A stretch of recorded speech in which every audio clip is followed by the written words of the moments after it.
शहीद राकेश की माता जी,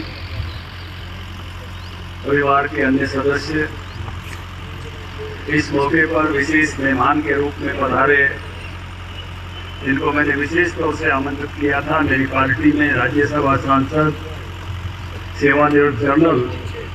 दुनिया में मनुष्य आता है, दो ही चीजें उसको मिलती है। अगर उसका स्वभाव अच्छा है तो उसको प्रेम मिलता है, और वो दुनिया में कुछ अच्छा करके जाता है तो उस पर सब गौरव करते हैं। राकेश के भी विकिपीडिया में जो लिखा है, जब माँ रोहतक स्टेशन पर विदा करने आई तो कहा, बेटा अपना ख्याल रखना। तो राकेश ने कहा कि माँ, मैं अगर अपना ही ख्याल रखता रहा तो मेरी जो टुकड़ी के लोग हैं, मेरी कंपनी के लोग हैं, उनका ख्याल कौन रखेगा।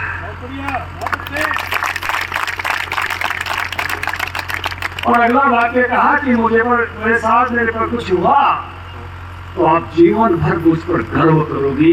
केवल माँ अकेली गर्व करे ऐसा नहीं है, पूरा सुवाड़ा गर्व करता है, पूरा ये गोहांड गर्व करता है, पूरा झज्जर जिला गर्व करता है, पूरा हरियाणा गर्व करता है, और पूरा भारत गर्व करता है।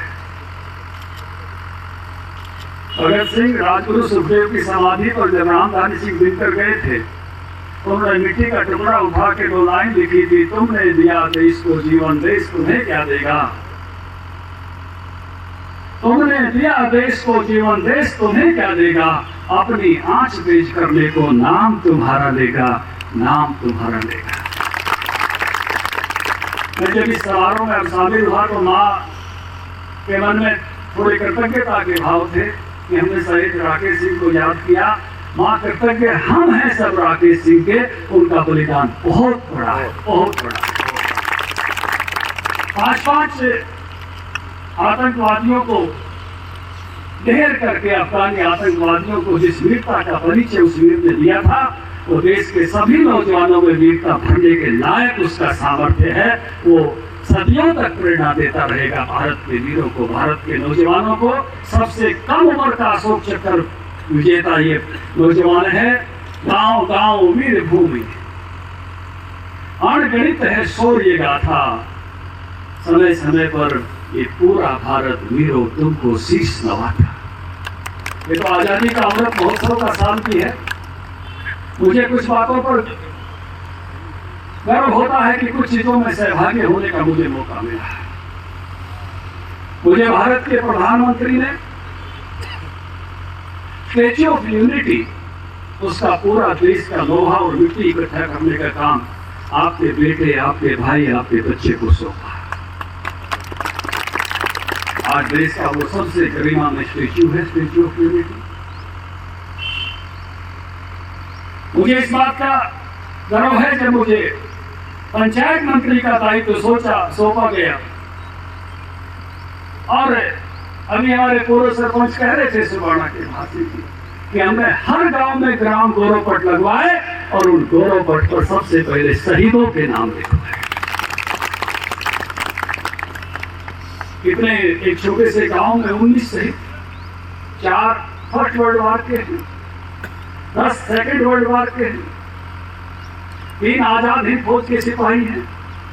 एक हैदराबाद स्टैच्यू ऑफ यूनिटी के लिए जब मैं हैदराबाद गया था, उस हैदराबाद को मुक्त कराने के लिए लड़ते हुए एक शहीद हुए।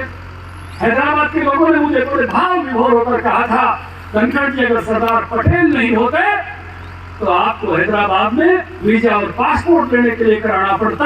आज अब उसके लिए मिट्टी और लोहा लेने के लिए आए हो। हम कितने कृतज्ञ हैं, शब्दों में उसका बयान नहीं कर सकते। मैं केवल लोहा और मिट्टी लेकर नहीं आया, हैदराबाद के लोगों के इमोशंस भी लेकर आया था।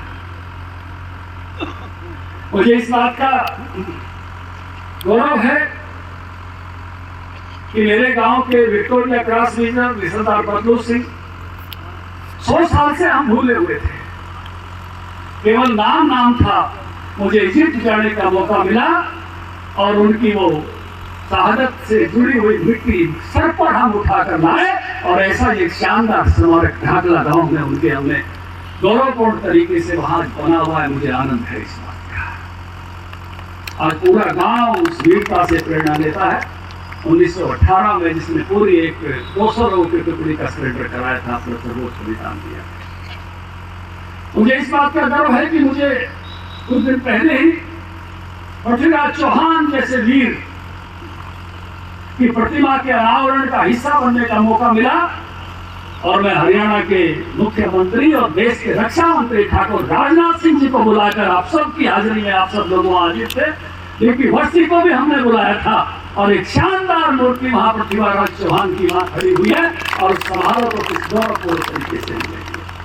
मुझे आनंद है इस बात का कि कल मैं पलवल में था और मूलचंद जी और वहाँ की, यहाँ जैसे आपने खाप कहते हैं वहाँ पाल कहते हैं, एक पूरी सरदारी वहाँ सारी पलवल और फरीदाबाद जिलों की बैठी थी और उनके मन में है कि वहाँ एक दशहरा ग्राउंड है बल्लभगढ़ में, वहाँ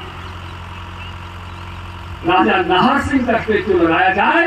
हमने उसका निर्णय वहां किया और भारत के उपराष्ट्रपति हरियाणा के मुख्यमंत्री को न्योता देकर और 9 जनवरी उनकी बलिदान दिवस है 1857 में बलिदान हुए, उनके साथ उनके 2 साथी और जो है गुलाब सिंह सैनी और भूरा वाल्मीकि जो उनके साथी थे, सेनापति थे, वो उनको भी याद करते हुए राजा नाहर सिंह की जो है प्रतिमा जनवरी में जो है बल्लभगढ़ में लगेगी, उसका भी हिस्सा बनने का मुझे मौका मिल रहा है।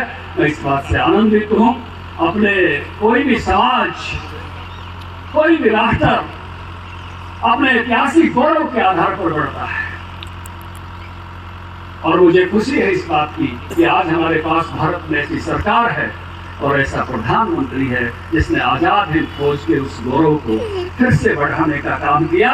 मुझे दुख के साथ कहना पड़ता है, पिछले साल 129 लोगों को मैं लेकर अंडमान निकोबार द्वीप समूह काला पानी का आया था, जहाँ नेताजी सुभाष चंद्र बोस ने 30 दिसंबर 43 को नेशनल फ्लैग फहराया था। वहाँ पिछली सरकारों ने उसको डिसेरेमोनियल करके फहराने नहीं दिया था, लेकिन आज इतना बड़ा फहरा दिया है कि उन जैसों से अब उतर नहीं सकता। और उसी सुभाष चंद्र बोस की स्टेच्यू आज जो है, जहाँ कभी राज पंचम की लगती थी, वहां पर इंडिया गेट पर वो स्टेच्यू लगा है। युद्ध का स्मारक इस प्रधानमंत्री के समय में बना है। बहुत आनंद और गर्व और गौरव की बात होती है कि एक एक भारत के सांस्कृतिक प्रतीक और भारत के वीरों के प्रतीक आज शोभायमान हो रहे हैं और हर भारतीय का गर्व और गौरव बढ़ा रहे हैं। इससे हम सबका आनंद बढ़ रहा है। मैं फिर से कहता हूं कि हमने राकेश के लिए कुछ नहीं किया, हम ही अभिनंदित हुए हैं। कर अभिनंदन आपका अभिनंदन करके हमारा आदर बढ़ रहा है। शहीदों का सम्मान कर से उन कौमों का सम्मान बढ़ता है जो शहीदों का सम्मान किया करती है, और वो कौमें जो अपने इतिहास को भूल जाती हैं उनको उससे फिर से उस इतिहास में गुजरना पड़ता है। इसलिए अच्छी बहादुर कौमें कभी अपने इतिहास को भूला नहीं करती, अपने इतिहास को जीवंत रखा करती हैं। आगे भी कुछ बातें, कुछ मन में हमारे सपने हैं। मैं